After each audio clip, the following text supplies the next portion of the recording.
Great question here. Let's go.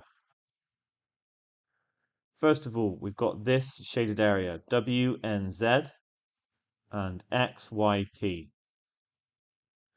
and they are a third S. Okay, that's written on there, so I'm not gonna write it down additionally.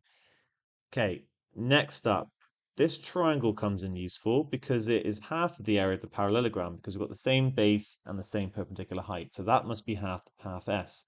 Now, actually, that's not what I want to use. What I want to think about is this remaining area here in red. So if the unshaded area is a half S and the green area is a third S, then this red area is going to be a half S minus a third S because the whole remaining bit, the red and the blue, is a half S. So if I then take away the blue, that's going to give me the red area.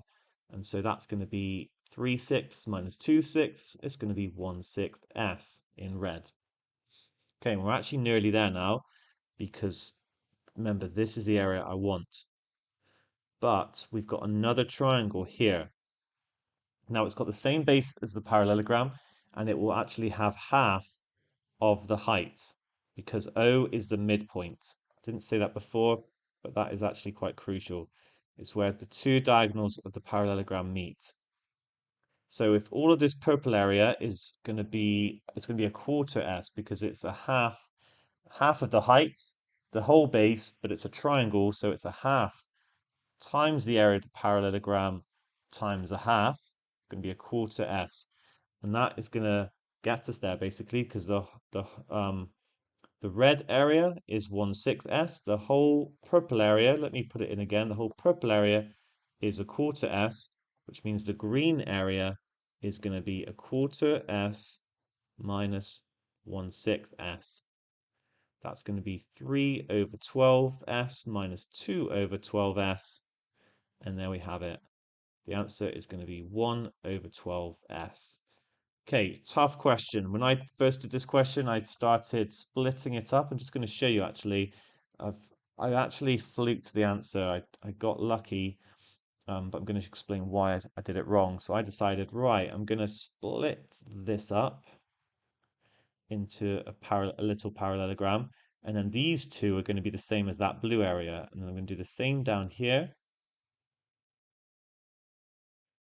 And actually, I don't think there's anything wrong with what I'm doing here. Um,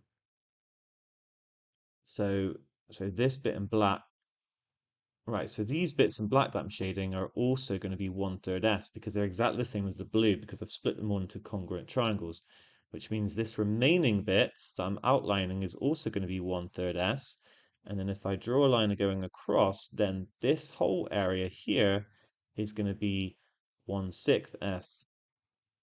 And then it was like trying to show that actually it was half of the amount, which I had a lot of problems with. When I did it on paper, I accidentally made these two this align the same, so like it was just a straight line across, and I just split it into two triangles. But that is not that easy. So there's a flaw in this method because at this point I don't think we can get 1/12 S. If I try and split it up into blocks, it just didn't actually work out. So I'm not quite sure what I'm missing in this question. So I was kind of doing this, but it didn't seem to be that it was actually half of the 1/6 S.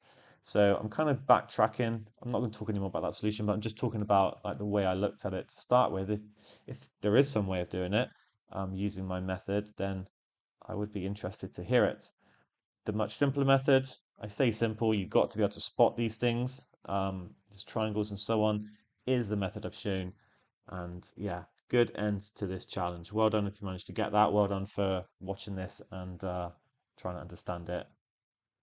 Great.